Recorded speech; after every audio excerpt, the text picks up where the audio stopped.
Since the beginning of time, the two major parties have pointed fingers at one another for the current status of this nation. But, following Keir Starmer's startling declaration, we wish to reveal the startling reality about immigration today.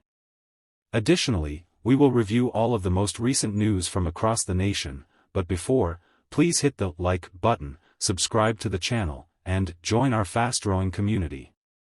Just a brief note to let you know that we have brand new Trapped Farmer t-shirts in stock.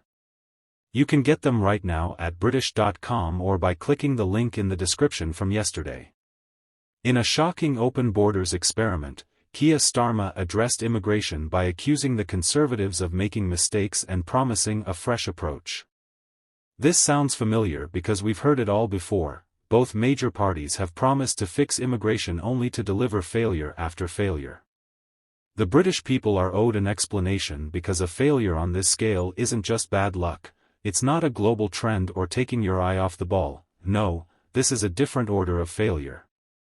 This occurred because immigration laws were purposefully changed to liberalize immigration, and Brexit was exploited to make Britain a one-nation experiment with open borders. Global Britain recalls that slogan, which they used to refer to a policy that they had no support for and then pretended didn't exist. They're still working on their much-needed smash. The crisis has not been halted by the gang strategy, on the contrary, it is becoming worse. Since Labour took power, the number of migrants staying in hotels has increased by over 6,000, reaching an astounding 35,000. Even more startling, over 109,000 people are now receiving accommodation support, costing taxpayers $5.38 billion in 2023-24, a 36% increase.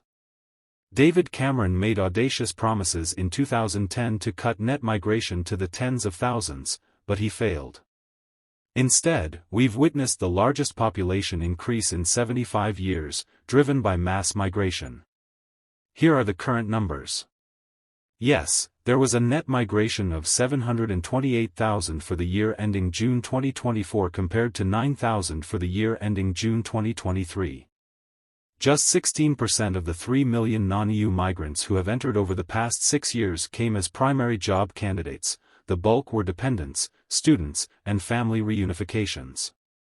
Almost 1 million individuals in a single year under a Conservative government. To make matters worse, both parties would prefer you to ignore these facts, but they are the reality of the Conservative immigration policy regarding asylum seekers and humanitarian cases, and it is time to hold our leaders responsible and demand substantive solutions.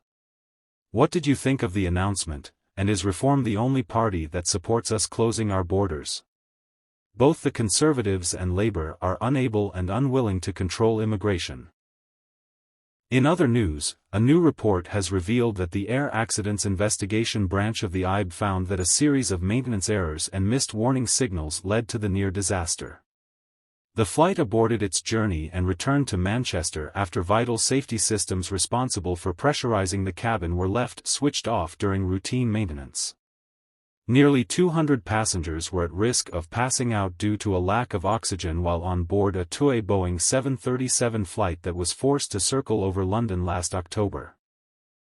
The serious incident, which has only now come to light, exposed 187 passengers to possible hypoxia while airborne. According to the AIB report, the pilot had to decide to return to Manchester after a master caution warning was triggered due to a malfunction with the air conditioning pack. However, the aircraft was too heavy to land immediately, creating a potentially dangerous situation over London.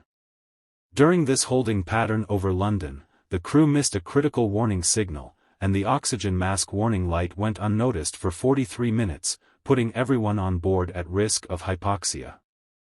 The report emphasized how serious this oversight was, pointing out that during this altitude window, hypoxic exposure can be enough to impair cognitive function and decision-making.